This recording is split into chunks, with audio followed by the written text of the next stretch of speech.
nutrients to remove them from the body. And if you're on medications for a long period of time, you're nutrient depleted.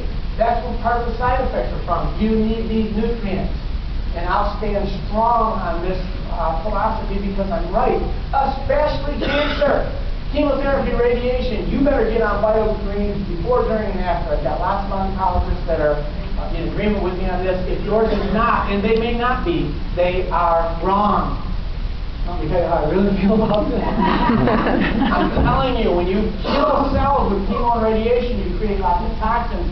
You need lots of nutrients to stay healthy. A lot of times people die from the toxic effects of the breakdown products as much as they do of the more than the cancer.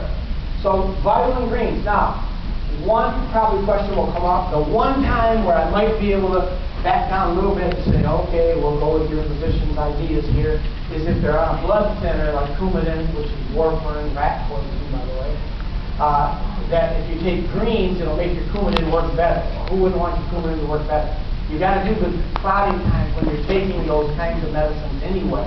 If your blood's too thin, you start getting bruising, which happens all the time with people taking those kind of medications. Personally, I would rather add some greens and cut back on the rat poison. That's my philosophy.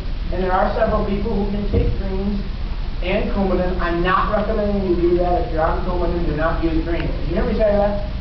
I'll tell you right now, I'd be using natural ways to keep my blood thin. Fish oil, garlic, fruits and vegetables, and using greens.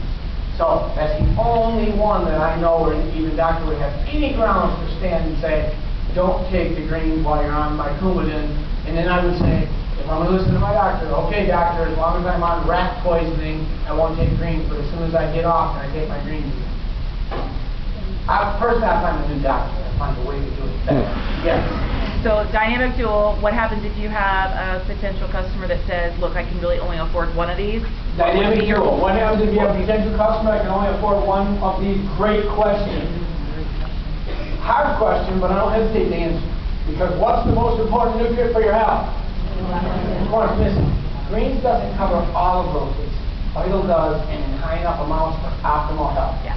So if I have a choice, I'm going to take Vital. And if someone can only afford, not be able to take, here's how you should take Vital. You should take 6 a day, loading dose for the first 3 days to a week. And then if you're a man, 3 or 4 a day, a woman, 3 a day, from then on. But I take 6 a day because I just want to make sure I've got all of this covered.